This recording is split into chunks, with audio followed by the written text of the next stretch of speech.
हज़रत उमर इब्न अल-खत्ताब रदी अल्लाह ताला अन्हु का इस्लाम कबूल करने का वाक़या। जी हाँ, इस्लामी तारीख का एक निहायत ही अहम और दिलचस्प किस्सा है। ये वाक़या न सिर्फ उनके दिल की तब्दीली का सबूत है बल्कि इस्लाम के लिए एक बहुत बड़ा मोड़ भी साबित हुआ।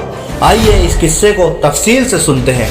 वीडियो पर नए हैं तो लाइक कीजिए, शेयर कीजिए और सब्सक्राइब कीजिए। हज़रत उमर रदी अल्लाह ताला अन्हु कुरैश के कबीला बनु आदि से ताल्लुक़ रखते थे। वो मक्का के बहादुर, समझदार और असर रखने वाले अफराद में से थे। जाहिलियत के दौर में वो इस्लाम के सख्त मुखालिफों में से थे और उनका रुझान पहले मुस्लिमों को दबाने और उन पर जुल्म करने की तरफ था। हजरत उमर रदी अल्लाह ताला अन्हु, जिनके पाक नाम पर आज मुसलमानों को फख्र है, इस्लाम लाने से कब्ल मुसलमानों के मुकाबले और तकलीफ पहुँचाने में भी मुमताज थे। नबी अकरम सल्लल्लाहु अलैहि वसल्लम के कत्ल के दर पे रहते थे। एक रोज कुफ्फार ने मशवरे की कमेटी कायम की कि कोई है जो मोहम्मद सल्लल्लाहु अलैहि वसल्लम को कत्ल कर दे। उमर ने कहा कि मैं करूँगा। लोगों ने कहा कि बेशक तुम ही कर सकते हो। उमर रज़ियल्लाहु ताला अन्हु तलवार लटकाए उठे और चल दिए। इसी फिक्र में जा रहे थे कि एक सहाबा जो कबीले ज़ोहरा के, जिनका नाम हजरत साद बिन अबी वक्कास रज़ियल्लाहु ताला अन्हु है, उन्होंने पूछा, उमर कहाँ जा रहे हो? उमर ने कहा कि मैं मोहम्मद सल्लल्लाहु अलैहि वसल्लम की कत्ल के फिक्र में हूँ। नाऊज़ु बिल्लाह। साद ने कहा कि बनु हाशिम और बनु ज़ोहरा और बनु अब्द मनाफ से कैसे मुतमईन हो गए? वे तुमको बदले में कत्ल कर देंगे। इस जवाब पर बिगड़ गए और कहने लगे कि मालूम होता है तू भी बेदीन हो चुका है, यानी मुसलमान हो गया। ला पहले तुझी को निमटा दूँ।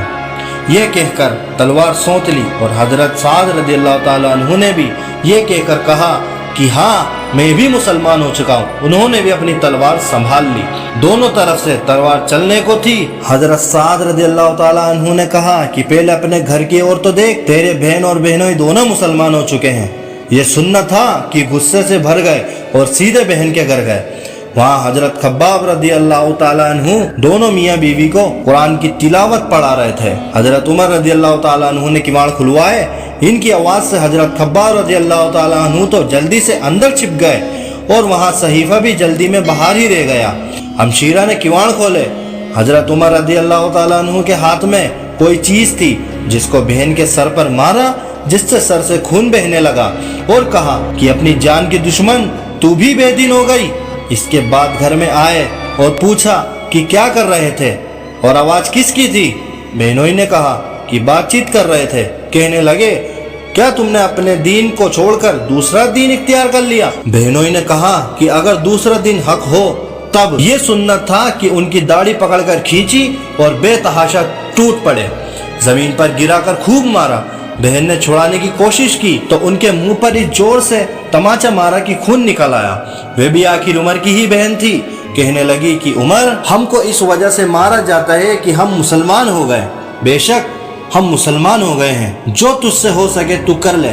इसके बाद हजरत उमर की निगाह उस सहीफे पर पड़ी जो जल्दी में बाहर रह गया था और गुस्से का जोश भी इस मारपीट से कम हो गया था और बहन के इस तरह से खून में भर जाने पर भी शर्म सी आ रही थी। कहने लगे कि अच्छा मुझे दिखलाओ ये क्या है? बहन ने कहा कि तू नापाक है और इसको नापाक हाथ नहीं लगा सकते। हर चंद इसरार किया मगर वे बेवजू और गुस्ल के देने को तैयार न हुई। हजरत उमर रज़ियल्लाहु ताला अन्हु ने गुस्ल किया और उसको लेकर पढ़ा। उसमें सूरह ताहा लिखी हुई थी। उसको पढ़ना शुरू किया। ये पढ़ना था कि हालात ही बदल गए। कहने लगे कि अच्छा मुझे भी मोहम्मद सल्लल्लाहु अलैहि वसल्लम की खिदमत में ले चलो। ये अल्फाज सुनकर हजरत खब्बाब अंदर से निकले और कहने लगे कि ए उमर, तुम्हें खुशखबरी देता हूँ कि कल शब पंच शब्बा के हुजूर अक़दस सल्लल्लाहु अलैहि वसल्लम ने दुआ मांगी थी कि या अल्लाह, उमर और अबू जहल में जो तुझे ज्यादा पसंद हो उससे इस्लाम को कुव्वत अता फरमा। ये दोनों कुव्वत में मशहूर थे। मालूम होता है कि हुजूर सल्लल्लाहु अलैहि वसल्लम की दुआ तुम्हारे हक में कबूल हो गई। इसके बाद हुजूर सल्लल्लाहु अलैहि वसल्लम की खिदमत में हाजिर हुए और जुम्मा की सुबह को मुसलमान हो गए। अल्हम्दुलिल्लाह। उनका मुसलमान होना था कि कुफ्फार के हौसले पस्त होना शुरू हो गए, मगर फिर भी ये निहायत मुख्तसर जमात थी اور وہاں سارا مکہ بلکہ سارا عرب اس لیے اور بھی جوش پیدا ہوا اور جلسے کر کے مشورے کر کے ان حضرات کو ناپید کرنے کی کوشش ہوتی تھی، طرح طرح کی تدبیریں کی جاتی تھی۔ تاہم اتنا ضرور ہوا کہ مسلمان مکہ کی مسجد میں نماز پڑھنے لگے۔ حضرت عبداللہ بن مسعود رضی اللہ تعالیٰ عنہ فرماتے ہیں کہ عمر کا اسلام لانا مسلمانوں کی فتح تھی، اور ان کی ہجرت مسلمانوں کی مدد تھی، اور ان کی خلافت رحمت تھی۔ حضرت عمر رضی اللہ تعالیٰ عنہ کے اسلام لانے کے بعد اسلام کو ایک نیا حوصلہ ملا۔ پہلے مسلمان چھپ کر عبادت کرتے تھے، اب وہ عمر کے ساتھ کھل کر اللہ کی عبادت کرنے لگے۔ ان کا اسلام لانا اسلام کے لیے عزت اور طاقت کا سبب بنا۔ حضرت عمر رضی اللہ تعالیٰ کا اسلام لانا قرآن کی روحانی طاقت، نبی کریم صلی اللہ علیہ وسلم کا اخلاق اور مسلمانوں کے صبر کا ثبوت تھا۔ وہ بعد میں دوسرے خلیفہ راشد بنے، اور اسلام کا نظام ان کی عدل و انصاف کی وجہ سے پوری دنیا میں مشہور ہوا۔ تو میرے دوستو، اگر آپ کو یہ ویڈیو پسند آئی ہو اور اگر مجھ سے کچھ بھول چک ہوئی ہو تو مجھے معاف کر دینا، اور اس ویڈیو کو لائک شیئر ضرور کر دینا۔ اللہ حافظ۔